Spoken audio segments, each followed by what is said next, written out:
Thank you. Okay, admin, I think you can help me bring in the guest speaker. Good morning and good afternoon. Also, saviors, wherever you're joining us from. We're 30 in the building. Looks like we're still on holiday, or people have gone for summer. So please share the link with 10 of your friends. Tell them you can't afford to miss this. I've got gold for you today. Okay, so please do go ahead and do that. I want to welcome all of you once again, and I'm really excited to be here with you. Okay, so today we have our export doctor, and we're talking about international doing business across borders this month, and we're going to be, today is an interview session, and I'm going to be engaging him on what does it mean exactly to engage in import of business across border. What are the things you need to understand? Because one of the things I found out about Nigeria is many of our people never really tell you what is going on, as in step-by-step process of what you're likely going to be involved with. And so people have joined all kinds of business and they lost money. Someone was telling me about someone who was doing Forex and then had lost so much money, right? Simply because they didn't properly do their due diligence. And I said, Forex is too volatile. You can make a lot of money and you can lose a lot of money. And with instability in the Nigerian economic system and the Naira, we don't know what Naira is saying. It's almost like people can wake up tomorrow and then, go back to the basics the next minute. I don't even know how the people do exports. I don't know how they are coping. But today we have a professional in the building, and then we're going to be doing this together. Okay. And if you have any question on export, please feel free to send it to me or to put it in the chat box. I'm going to look at it and I'm going to ask our okay, someone says I've lost huge money in millions. Aha. So already, Nancy is already corroborating what I've said. I wanted to say Pastor Dele. Okay, so I want to welcome our Dr. Dele Ayemibo. Oga Dele, how are you now? Fine, good day. Yeah, good to see you. Same here. So let's get into this thing. I see it all the time. People are trying to do trainings, come and learn exports, come and learn export. And I remember that I engaged one of them offline and I said, how much did you made last month from this export thing that you are shouting that we should come for the training? And the lady couldn't respond. And I said to her, if you are not making money, and then you are telling us to come for export training, then don't you think something is wrong? And why did I ask that question? There was an era where everybody would tell you, oh, come for fish farming training, come for fish farming training, come for fish farming. And it was training all over Nigeria. And my deep research showed that, snail, showed that the people are running those trainings where people have lost massive money from fish farming and snail farming. And that training was how they recouped what they had lost. Because they never talk about their failures and what they did. So they would just shout, hey, come for snail farming. And people were doing all these things, and then people were running into trouble. Now, exports is a huge, thing. It's really going by the rates at which Naira is waking up, he's not resurrecting, he's dying, and then waking up, right? He's in a state of comatose, right? He was on oxygen, right?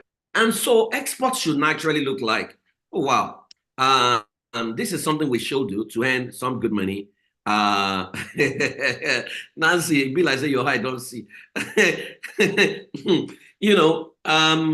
And so the first question I want to ask you is, given the economic landscape of Nigeria at the moment, is export, is it really a lucrative business, or is there another bubble that may burst if care is not taken?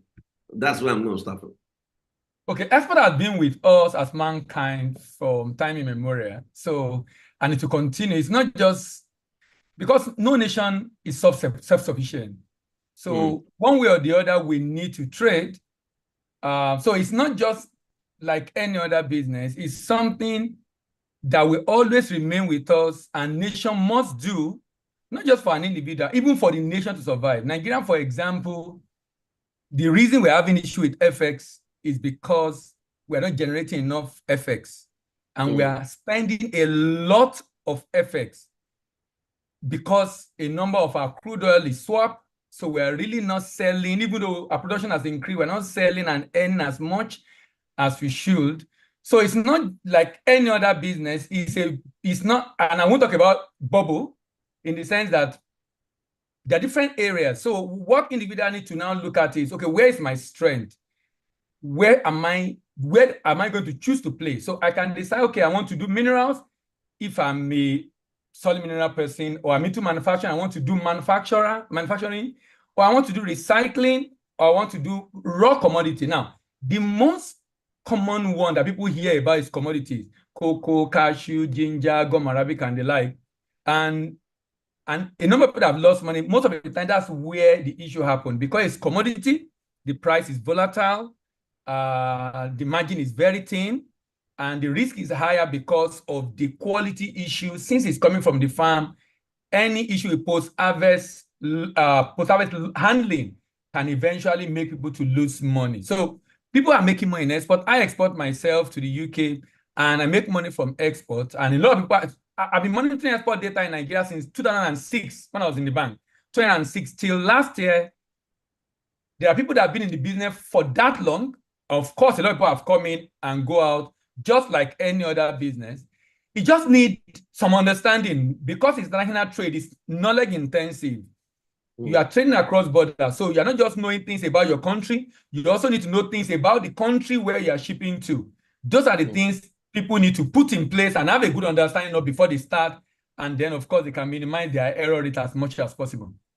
Okay, thank you very much. So I'm going to backtrack a bit. I remember there was a time they told us, oh, they need cassava in some countries. Plant cassava, plant cassava, plant cassava. And people went into cassava planting. In fact, people bought acres of land and planted cassava everywhere. Right? They say, you're making money, you know, and but people did not make money. What went wrong in that instance? Okay. I'm sure you knew that era. What went wrong? Yes, I'm aware. Up until now, I've not understood what went wrong with that transaction. Now, when I heard that news, sincerely, I was surprised, because it was the government, and it was cassava shipment to China. Now, and I went to check at that time, and I realized that the cost of cassava chip at that time was about $100+. And the cost of producing this thing locally for shipment is not going to be profitable. So when I heard the announcement and what the government is trying to do about it, I was a bit worried. So I'm not surprised about what happened afterwards. I don't know who informed the minister that made the announcement, and those that, I mean, you know, sometimes also in Nigeria, we just in the bid to whatever, maybe there's an agenda going on, I don't know. But the announcement for me was not well informed, because the product we're going to ship to China, we will not be able to ship it profitably at the level we want to keep it. Because the more you add value, of course, the more you can easily control price and, of course, sell at a better price. But we're still going to be very close to the primary level, because it's just cassava chip. You remove the cassava, remove this, the bag, cut it into small sizes, dry it for shipment. And there's a good demand for it in China because of production of ethanol, which is used for many other industrial goods. So it wasn't going to be profitable ab initio. Sincerely, the reason for that announcement, I don't know. Okay, because I mean, people bought expanse of land, and they made cassava, and this cassava did not. Okay, the other thing I'm going to ask you is, there is food shortage in Nigeria, for example. Things are very expensive, so it would appear that we don't even produce enough to take care of ourselves, right? And so if we don't produce enough to take care of ourselves, why should we even export to start with? I'm just asking, right? Because yam, for example, I know that yam is, I mean, we eat Ghana yam in America and mostly in Canada, right? And I don't know how Ghana is able to export yam, that Nigeria is struggling to export yam. But Nigeria cannot even feed itself, right? Don't you think, before we even talk export, do you think there are opportunities even within Nigeria, or what exactly is the problem, that we are having all these issues about there's famine, people don't have enough to eat. In fact, the protest is primarily about hunger, right? So if we don't produce enough, why should we even talk about export? So let's look at the food we eat. Mainly rice, yam, cassava. Those are the major, and beans. Those are the major food that Nigeria eats. Those are the only things that we export. What we export are cocoa, cashew, ginger, gomaragi, if I go to agree. But there's so many other things Nigeria is exporting. Nigeria is exporting minerals. Nigeria is exporting manufactured goods that are not food. And Nigeria is exporting a number of other products that are not even related to food items. So if we say, should we export, for example, corn is an export product. Nigeria prohibits export of corn, for what you're saying, because a lot of factories in Nigeria, and this has been on, not just now, it's been on for a long time. A lot of factories in Nigeria use corn as a raw material. As a matter of fact, some manufacturers import corn into Nigeria to be able to use in their factories. So, but if I have to answer that question, I think we should do both. We should increase the volume of production because we need Forex. So if we say we will not ship because we need to produce locally, we're going to still incur a lot of cost because we need pesticide, we need seedlings, we need a lot of stuff we need for the farming, and we're going to have to import them, and we need Forex to import them. So if we don't generate Forex, it's still not going to likely bring down the price of food significantly because a lot of input required for that farming are still going to be imported. So my opinion is it should be both, but we should work towards increasing our production capacity and be able to use it locally, but also to export the product. Okay, so that brings me to my original first question. What does it mean to engage in export? In in a layman's language, what does it mean to export products from Nigeria to any part of the world? Is this something anybody can just wake up and say, I want to export? Oh yeah, let me go to the border, or let me go to immigration and say I have cassava, I have cocoa, and I want to take it to because you see a lot of people online. Because part of, if I think export, the first thing that comes to my mind are those mails I receive to say I'm the wife of the former president of Burkina Faso that died. My husband left me a lot of money, and then I was looking for a trustworthy person to share the money with. And I found you to be trustworthy. I found you to be trustworthy, and I'm trustworthy too. Our creed says I'm a symbol of trust and I'm trustworthy, and say we want to transact. So what is export? And is this something anybody can just, venture into? A lot of people already do export. So for example, a number of people travel to America and they carry a lot of stuff with them, sometimes actually to sell, sometimes to give loved ones, but some people actually carry. For example, I know a lady that was going to America and carry a lot of granite bottles and is going to sell it at a price that he was able to cover more than half of her ticket price going to the US. So people are already exporting. They are just doing it informally. In Nigeria, for you to export formally, and not just in Nigeria, in many countries actually, most of the time you need to be a registered business. In UK, for example, you might not need to register. You can export as an individual. You can trade as an individual in UK. But in Nigeria, you won't be able to do that. So some countries allow you to be able to trade as an individual as long as you're paying your taxes. But some countries like Nigeria, you will, if you're going to export formally, you will need to be a limited liability company. And you will need an export certificate. Some people call it export license. Export license can be processed online within 24 hours. As long as you register your company, limited liability, and export is one of the objectives on the memorandum and article of association, then you can obtain your export license. And you don't need anybody to get that. It's a very simple and easy process from Nigerian Export Promotion Council. You go to their website, submit your detail, upload the form, pay with your card, and 24 hours you can get a mail to download the the certificate. The certificate is a prerequisite for document you're going to present to the government for export. There's a platform tradesystem.gov.ng that CBN has created, where you can go. You basically go there to declare your intention to export, and you inform the bank about it. You choose a bank, because that bank, the money must come into it. Now, there's a regulation around it in Nigeria such that if you're exporting from Nigeria, you must bring back that money. If you don't bring back that money, your bank and CBN will be chasing you, because trade is a tool for money laundering. So people are trading sometimes. Let me give you an example. When Buhari came in the first era, 2015, price of Indomie went down in the UK significantly. Indomie is a cash cow in the UK. People ship Indomie to UK like no. With now the jackpot now, it has increased the demand. Wow. So people do a lot of shipment to UK. I also export Indomie to the UK.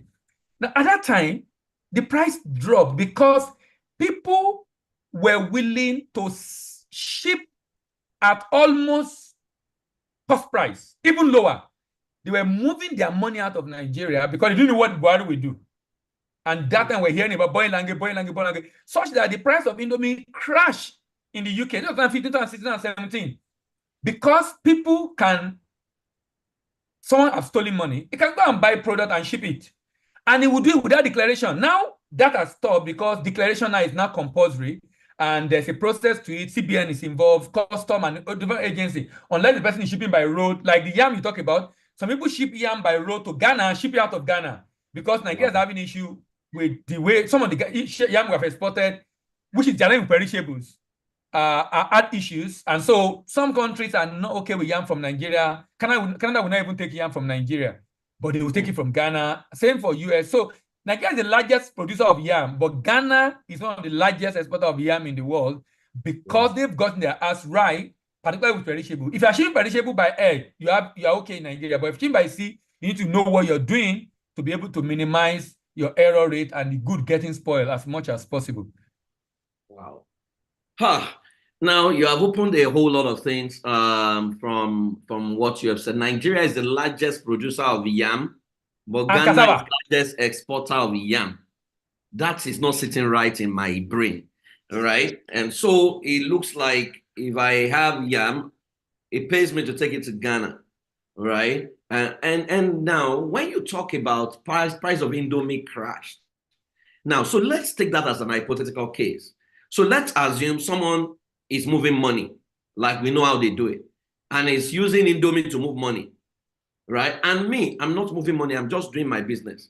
And I've exported. He has exported. And price of Indomie has crashed in the UK. How does that? Won't I run at a loss? That's it. It affects you, which is why, as much, one of my cardinal principle for an exporter, one of the things you must do is to have a rep at destination. So any product you are trying to ship, someone at destination should be able to give you, look, this is the retail price. So for example, if I want to export this water and the retail price is £5 in the UK, I should be able to export it at £2.5 profitably. If I can't ship it at £2.5 profitably, don't bother shipping it. That's a very crude way of deciding if the product is even profitable in the first place. So if I have such rep and I'm shipping, ordinarily, for me to ship, I should have had an agreement with a buyer who will be the off-taker, and they are giving me a price, which I should have checked to be sure if this price is giving me. And it's going to give me that price based on the current reality in the market. It's not for me to check against myself to see if this price is good enough. Now, so if I have that agreement in place, it won't be an issue for me because we have an agreement already. But if I'm using the model whereby I ship in and then I distribute because I'm on ground, what you said is going to be a challenge. But I should have done my research to be able to check what is happening in the market. But that does not mean the price cannot change suddenly, because if I'm shipping from Nigeria to the UK, it will take about 3 to 4 weeks for the good to arrive. So it's possible that happened within that period. So what you're saying is possible. But if I have a rep, maybe I can, to a large extent, minimize the impact on me, particularly when I have an agreement signed already. So the person that is buying can then wait. I mean, such kind of product will be in the market maybe for a month, 2 months, 3 months, 4 months, and then I'll probably be able to begin to also sell at a profitable price. But it's a concern, and that's why having a rep on ground to do some research before you ship can help minimize the impact of that as much as possible. So what you're saying invariably is that export is not always that profitable. You can export and still run at a major loss. Is that what you're saying? Just like any other business, correct? Okay, okay. I just need to be sure because the way they talk about exports, it's almost as if it's sure money. Once you know what dollar is saying now, once you move it out of Nigeria like this and you convert the money, bagam, you have blown. I want to blow. Big things they would like, right? Okay. Now that takes me to the next question. So let's talk about the technicalities. What do I need to know if I want to get into export as maybe someone who wants to? Do you even suggest that I get going as a group, or do I go as an individual?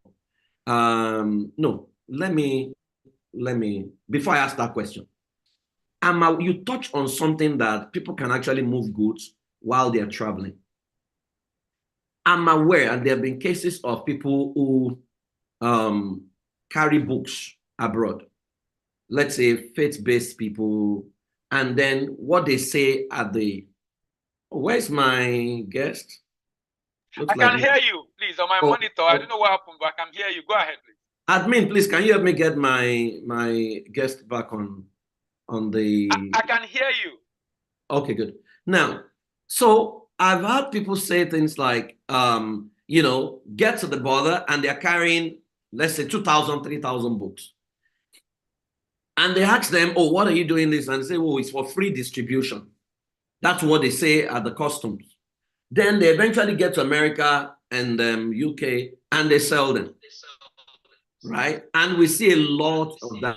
In fact, I've seen there was one leader of a denomination that was being dragged in the US, by someone that he fell out with, who used to maybe pastor for him. And then the case became everything this guy brought to the US, it was actually selling, but they would declare the customs that no, it's for distribution, it's for missionary and things like that. Now, what do you say to that? Do you think that can backfire? Because I know a lot of people do that. Yes, it can. It can.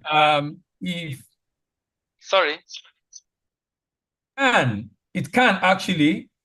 In fact, there was a particular comedian that was talking about this issue. You go to the US and they will pay for performance, and they're saying you have to pay tax for that money before you leave the US, and eventually he had to. Do you know? So it shouldn't. If I'm bringing good in now, there are good I can bring in that is allow. They are not like even Nigeria. If I'm shipping from Nigeria, there's a quantity I will ship that is not of commercial value, particularly hand luggage. Things I'll be able to put within 50 kg, maybe max 100 kg. But by the time I'm having 200, 300, 400 kg, and I'm declaring that is hand luggage or is personal effect. That's the word currently being used. Personal effect. Then it becomes an issue. It shouldn't be done, because if eventually they discover it, of course, they can even blacklist the business such that such an individual might not be able to even come into the country or even do business in that country. So if you're living in Nigeria, for example, if you're shipping, there's a level of good you want to carry, and customs is even interested in the volume of that particular product because they expect you to declare. The issue, if you declare, of course, the government will expect also you bring back the money because of, like I said, trade-based money laundering and terrorist financing. In fact, the reason why Boko Haram is still thriving in Nigeria and terrorists in other part of the world is because there are people who bring stuff into Nigeria who undervalue it and then pay.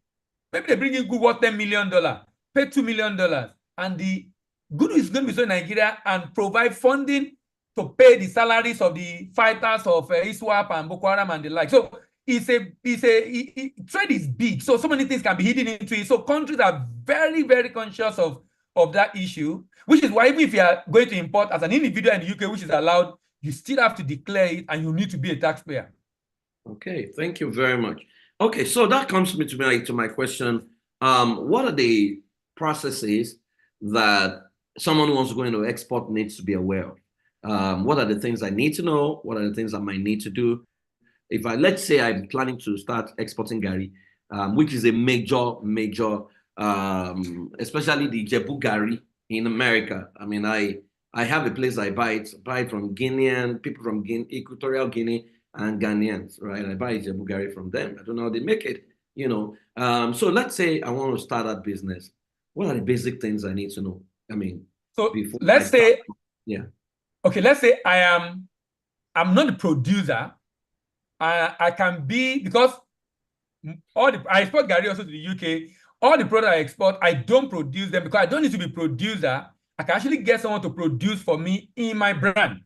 Mm-hmm.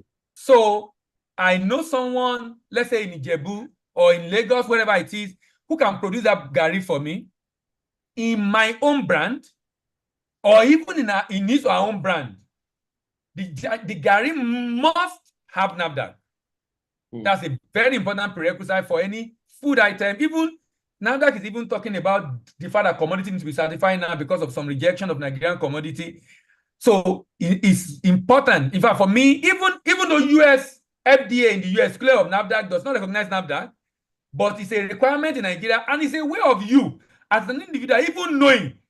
That's a way of assuring myself that even my product is of good quality. Because how do I even know my good quality when a third party have not analyzed and taken it to the lab? So if I now have such product and then I want to export, the first thing I need to understand what we call preparation or export readiness. Who do I want to export to? Which market buy Gary? Do I have a rep in that market? Is my business registered? I talked about limited liability company before. By the way, you can do it also as a cooperative or a PLC, but you can't get that certificate as a sole proprietorship, an enterprise. You have to be limited liability or PLC or a cooperative that can get that certificate. So I applied to get that certificate. Now, let's assume I'm in Nigeria. Let's say my wife is in America and we're doing it together. Now, it makes it a lot easier because now, because he's there, he can easily reach out to potential buyer and agree on the terms, payment, other details. Now, if I don't have such, it's important I have someone on ground there who can do that for me. And the reason is simple. When there are issues, and there will be issues that require your attention, a rep or grant can easily help sort out such issues. If I don't have such representative, then do I want to go and now get a visa if I don't have, or I now have to fly down because there's an issue? But if there's a rep, you easily go there, and the rep also should be such that he has a stake in the business, maybe a commission or something. So he's not doing it for free, actually. So because he was going to take his time, so having that rep will be on ground. And there are ways you can get data of importers. It can be purchased online, or people importing the products you want to bring into the US. Reach out to them, talk to them. Now, getting sample across is important. So that the sample, what you see is what you get. So if I package my Gary in this particular way, I send it to you. Let me show you a product. So let's say I want to export, this is a cashew nut. I'm currently trying to export this product to Canada. This product is produced somewhere in Kano, and there are different variants. So, and I've sent sample to the rep I'm working with in Canada because the person that I want to buy need to see. In fact, in the case of Canada, they said it has, because of the French community, it has to have label in French, so you can see some label on it in French. So when the sample is given to the potential buyer, he will be able to make a recommendation. Oh, the size is too big, the size is too small. Oh, you need to change the labeling to this. You need to include this on labeling. All those. So if I'm okay and I can make those adjustments, I make the adjustment, send sample again for them to see, and they're okay. And we agree on price. Now, for me to agree on price, I need to also know the cost I'll be incurring in Nigeria. If I'm shipping by sea, the forwarding and clearing. By the way, if you're starting from Nigeria, you don't pay export duty. And that happens for many countries because, I mean, countries actually, like China and some other countries, actually give you money. Nigeria was paying exporter for exporting. Wow. Currently, Nigeria still have a number of incentives for exporter. You don't pay export duty. You don't pay VAT on your export proceed.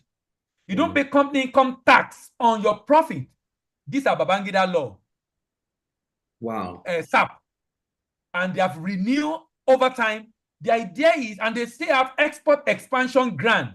Why will the government do that? Because they understand how important it is to generate Forex. So if I agree with the buyer and I know all my pricing, the NXP, the only fee I pay is 0.5% of the FOB value. So FOB value is the value of the goods plus profit, free on board.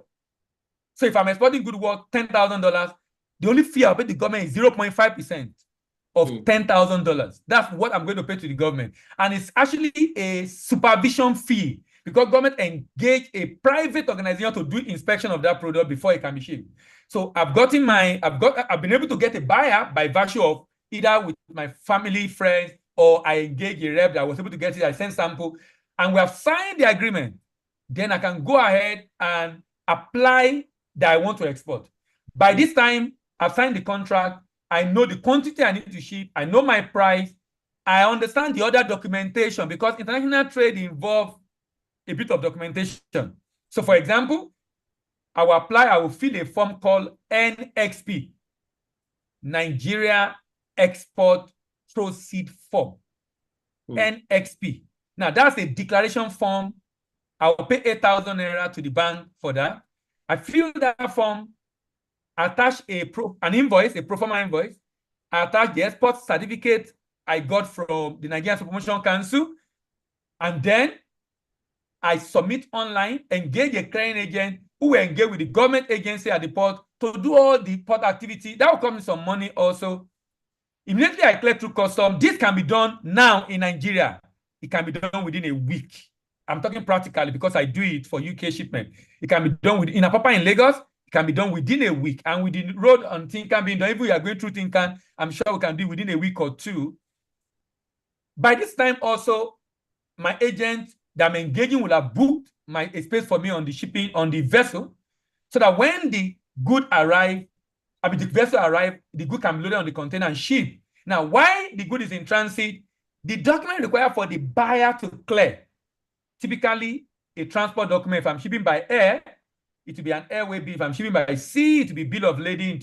And then I need an invoice, packing list. Sometimes I might need some other document, inspection. Sometimes, in fact, some people will ask for certificate of origin because in some country they might be giving Nigeria rebate on duty, but they need evidence that it came from Nigeria, and you can get certificate of origin from NASIMA, about 26,000 from NASIMA. All these documents will be shipped by courier to the buyer. The good will take about a month, 2 months, depending on the destination. If it's not America, about 4 to 6 weeks or 8 weeks, depending on the shipping line. UK, about 3 to 4 to 6 weeks. Upon arrival, the original document will have arrived with the rep, which he can give to the buyer, who also engage an agent, just like I engage an agent in Nigeria. In North America, they call them custom broker. And then they can clear the goods and then move it to wherever destination I want it to go to at the destination market. Now, at this point, agreement with the buyer might be payment will be made upon shipment. For most buyers, and for first shipment, they want to see before they pay, most of the time. So that means you might not get payment until about 30 days upon arrival, because that means upon arrival, about a week plus to clear delivery, unloading, and checking. About 3 weeks, thereabout, and then, of course, payment can be made after. For some buyers, payment can be made ahead, depending on the understanding between the buyer and the seller. Thank you very much. Now, I want to talk a bit on Forex. How do I source Forex? For example, I'm in Nigeria. You have talked about you have to pay on the arrival, you have to pay this agent. How do I source for Forex? Knowing fully well that maybe CBN is not going to give me, I'm not Dangote, they're not going to give me. So am I going to do black market? And what is the impact? In fact, the dollar, Naira instability, how does it affect my quest to take part in this business? Okay, now for export, the only FX expense is the payment of freight with the shipping line. All other expenses are in Naira. Now, I've only experienced FX risk in export once in Nigeria. In 2009, I did a shipment to Germany, charcoal shipment. Euro was 210 when I did the shipment. When I got paid, euro was 190 because Naira appreciated. This was Solido era. And Nigeria had a lot of Forex. In recent time, I mean, since then rather, all the shipment I've done, is either the rate is the same or a slight change, or sometimes even higher. Okay, currently now I did a shipment to the UK. Pounds was about 2,000, no, 19. Now pounds over 2,000. That's a typical experience of a number of exporters in Nigeria. So for import, what you've said is a big challenge for import. It's not a major challenge because to a very large extent, the FS often appreciate in favor of exporter in most cases, maybe 90% of the case in Nigeria right now. Even from time before, I mean, it's not very common. Unless now, there was a case, you know, when the CBN government was taking some step before that made dollar to move from 1.5 to 1,000. You notice it didn't stay for long because it was, you know, it's like when, and that's the challenge I have with the current government. In fact, I met with FO the other time, and we're discussing this issue, and he was telling me his opinion and what he recommended she should do that they are not doing. You know, because there's some steps the government is supposed to take that will probably, and one of them include serious investment in what we bring in Forex for the purpose of export. So it's not a major challenge for exporter in Nigeria, but it's a big challenge for import. So if the only fee I pay as FX if I'm exporting is freight charge, and I can actually go and purchase FX from BDC, pay into my account, and use it to pay, a number of shipping lines will be okay with that. Although some will say they want inflow from abroad, but most people will be okay with that. Okay. Now, thank you very much about that. Now, you've talked about rep. I need to get the rep abroad. How do I get that rep? How am I sure I'm not going to get someone who is going to rip me, like in the voice of Portable? What he rip me or what he rip? They want to rip me. How do I ensure that I don't get someone? No, I can prevent that by ensuring that my rep does not have anything to do with money. Okay. I pay him commission based on what was paid to me. In getting rep, there are different options. If I don't have friend and relative, I would recommend freelancer. On freelancer, you can get professional sales rep, and you can decide, agree on the price, and you pay them after they deliver. So you can go on freelancer, but they will hold the money in your card between $750 and $1,500. It can be lower, but if you bid more, of course, if you have used freelancer before, if you bid more, you're likely going to get very good professional that will show up to be able to help, to be able to get those buyers. So I can use freelancer, I can use Upwork. There are a number of other platforms I can use if I don't have a friend or relative. If I have a friend or relative, then I can engage them, and I have material we can give them for free that can help them to learn what they need to do to be able to get those buyers or to engage with the buyers in the export market. Thank you. How do I manage the bit of sourcing for products, then getting a market abroad? For example, you've showed a cashew now in Kano. Those people, do they package it in Kano? Is there a company there? You know, how do I talk to them? How do I ensure that quality control is maintained? It's not going to spoil. You know, then how do I find the market? You know, who I'm exporting to? You know, how does that bit work? For the product, before I decide on the product I want to export, number one, is the product prohibited? You need to check. Nigeria have a prohibition list. It's very small. Scrap metal is prohibited. Corn is prohibited. Wood is prohibited. Corn is prohibited? For export, yes. Wow. Yes, because we're not producing enough. Unprocessed rubber is prohibited. Raw wood is prohibited. Artifacts and antiquities are prohibited. Animal classified as endangered species like lion, zebra, lizard are prohibited. and imported goods are prohibited.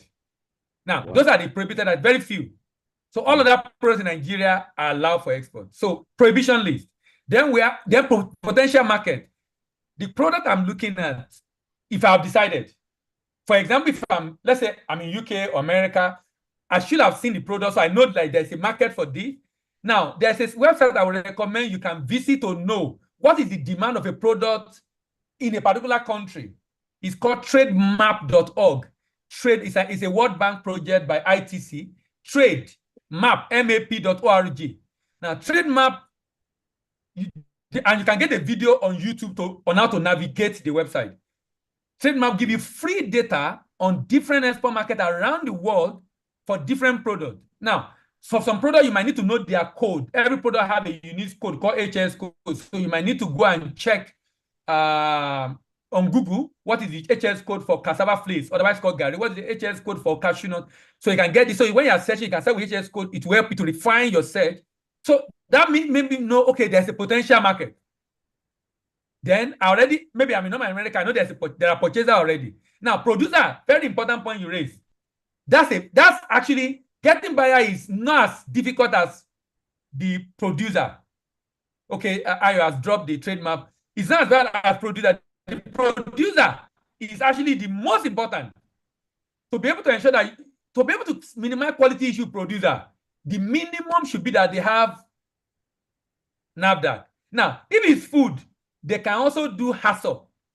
HACCP is an American certification called Hazard Analysis and Critical Control Point. If they have that, fantastic. So that means they have that on top of NAFDAC, then you can be sure of the quality of the product. If they have NAFDAC also, it's good, but if they have HACCP, that gives an additional, what's the name? Comfort. Now, in sourcing the product, you have to search. So there is a body in Nigeria called National Association of Small-Scale Industrialists. Then there is another one called SMEDAN, Small and Medium Enterprise, NASME, National Association of Small and Medium Enterprise in Nigeria, NASME. Then there's another one called NASIMA. Now, this organization have a lot of businesses within the network that if you join and you're on their platform and you say, I'm in need of this product, you will have 2, 3, 4, 5 people that will show interest and say, okay, I can get it for you, or you talk to this person, because those kind of community. So join a Chamber of Commerce, City Chamber, Lagos Chamber, Abuja Chamber of Commerce, Kano Chamber of Commerce. Those are the community I would recommend you join to be able to get products or to know those that are sourcing, are supplying, and then you can visit them to be able to know, do they have the certification? Is the product of right quality? You cannot do your own due diligence on them, but to be able to identify them, you need to be down to those communities, and that will make it easier. On the buyer side, a rep on ground make it easier. But there are other ways around it. So, for example, if I want to ship a product to a country, sometimes if you do a Google search, most of the time there might be association of those people in those countries. If you find the association and they have a website, you can find the list of their members on their website and you can reach out to them. But I don't recommend you reach out to any buyer in Europe and America from Nigeria. That you are black and you are from Nigeria, you are a fraudster until you prove otherwise. So you are better off not reaching out directly because they might not even respond at all. So that's why I only recommend if someone, even if it's a friend or relative that initiates conversation, that might make it easier to even continue the conversation from wherever they stop. Because then you have someone there that they can relate with. So using the different options, you can advertise on Facebook, you can buy data from database companies like Panjiva and the like of importers and reach out to them. You can join Chamber of Commerce, so you can reach out to Chamber of Commerce in that country. You can attend trade fair of people that are trading food product, for example. Trade fair on food product in the US or in UK or in Canada would be a good example of what you can attend. Or you can register on some platform like globalbuyersonline.com, tradekey.com, alibaba.com. So these are platforms where buyers are looking for sellers and sellers are looking for buyers. And those are the platforms you can use to be able to get buyers, but you still need to do your due diligence on that platform just to ensure that you are in the right hand. Because sincerely, either in UK, in America, in Canada, in Africa, there are fraudsters everywhere. So you should do your due diligence, which is the whole essence. Again, I'm coming back to it, of having a rep abroad. Okay, thank you. We have a question. How can this export process be systemized to attract people who need not get involved in the nitty-gritty process as they are busy but needs to have other sources of income in Forex? Turning this into a great international business for more people to participate. For example, create investment notes, create process, auditing system, risk management system, sales management systems, quality control. Thank you, sir. That's from our guru, Mr. Godswill Umunakwe. International trade is a logistic and supply chain business. So if we're going to systemize the supply chain management system. That's what we have to systemize. The supply chain management, because it's actually a supply chain management business. So a good understanding of supply chain management and leveraging on technology already existing within the supply chain management space will probably help to a very large extent solve what you're talking about systemizing the process. Okay.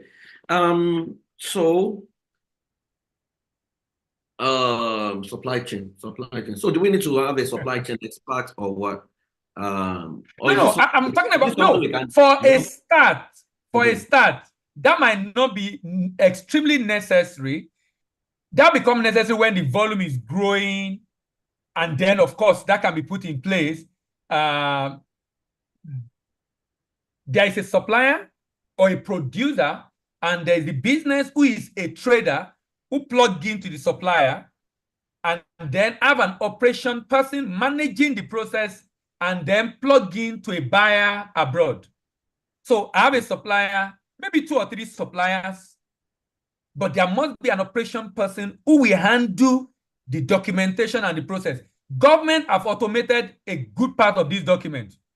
60% automation. We still have about 40 that people are still talking about automating, so that you won't have to even interact with any human being from beginning to the end. Currently, you still have to interact to some extent at the port, but that is being done in some country where I don't even need to go to the port. There are port outside, dry port, where I can move the good to that it will go to the port from there. But that is not currently being in Nigeria, which is why you need an operation person who will manage that process. But for a start, it won't be a big challenge, but what he's saying is a necessary thing that must put in place as the volume begin to grow, but there are systems that are already technology-driven system in place to manage large, just like that's where the like of Dangote, PZ,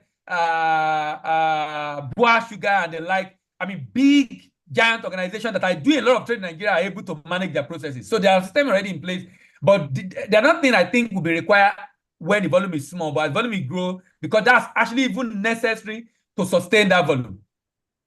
Okay. So I'm going to ask you this question. What are the pitfalls of this, trading export? What are the likely pitfalls, right? And how do you ensure that you mitigate against them, at least from someone who is experienced like you?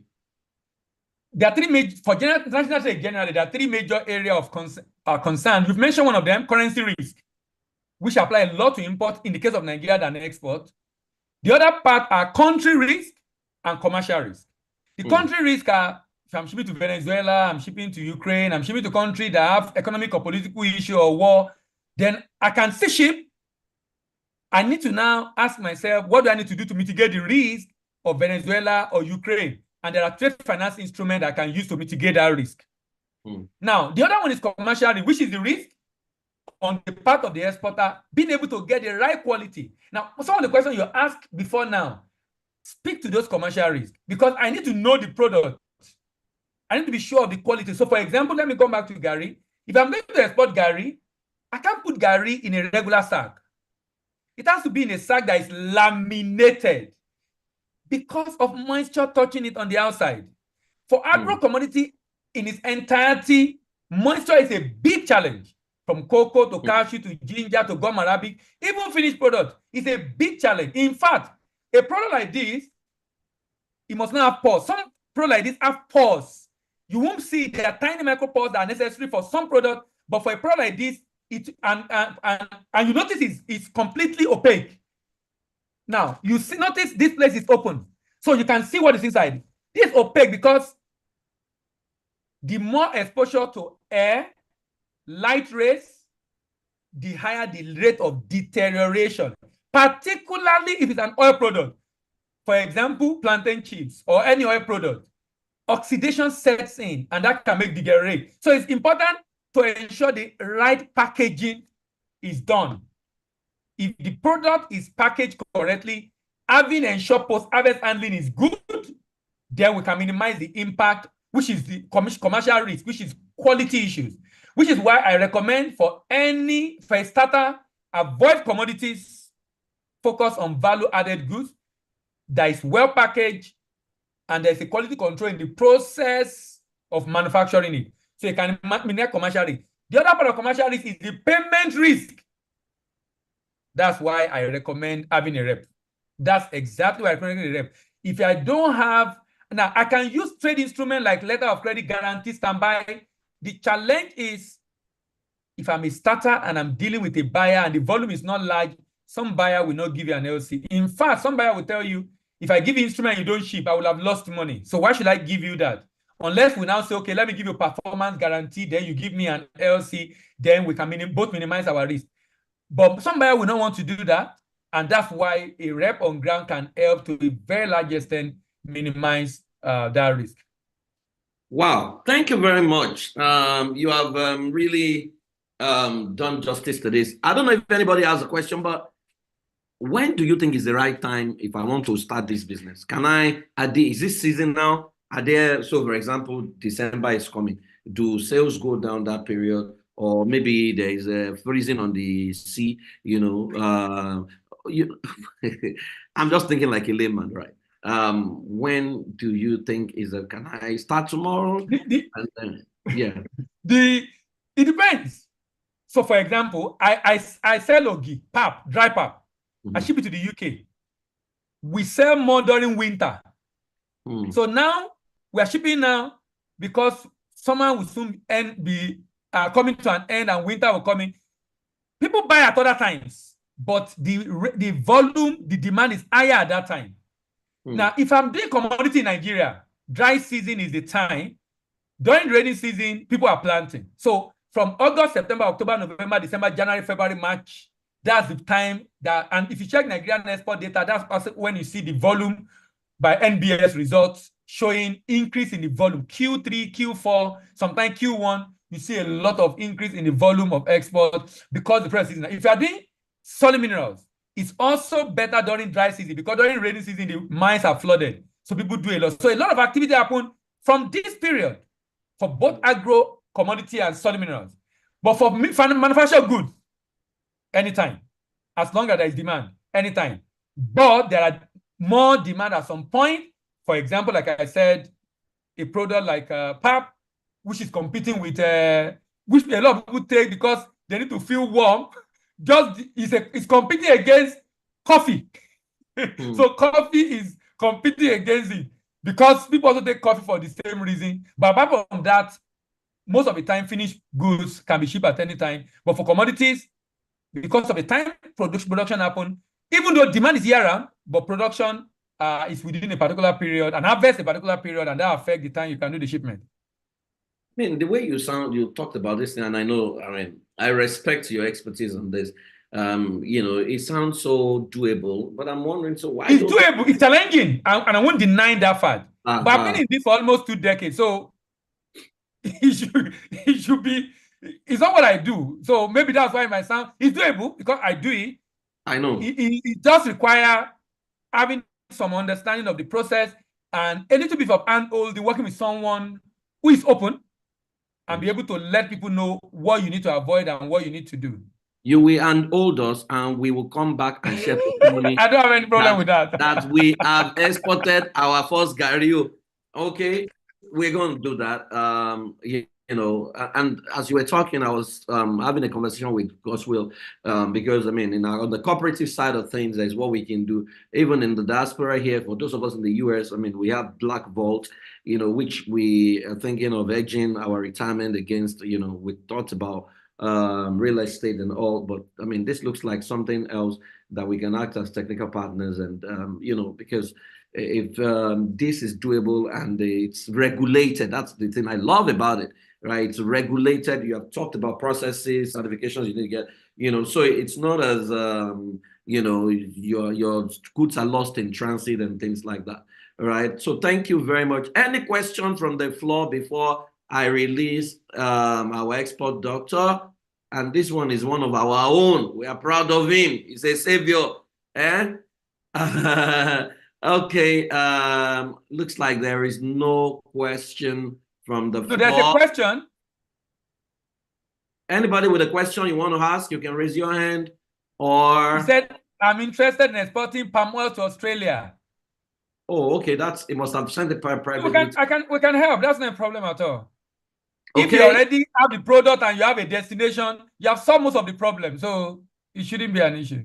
Okay. So thank you very much, expert doctor. Thank you for having me. If people are not getting serious about it, I'm getting serious about it, and I'm going to be in your DM. What we try to do is to try and find a way to do it for the group, right? And so I know that for the subscribers, members of House of Saviors, they've had a meeting with him, which was more expansive and all. I just don't know why they have not exported, but I'm going to be on their neck. We're going to export because I mean, this looks like something we should get involved with. We have no reason complaining about scarcity when there is a whole lot. Yes, Sister BC, I can see you. Black Vault. I mean, it's willing to an old, so it's something we should be moving things in high volumes, and you know, at the end of every month, sharing money. Anyways, thank you very much, Mr. Bamidele, for this amazing session.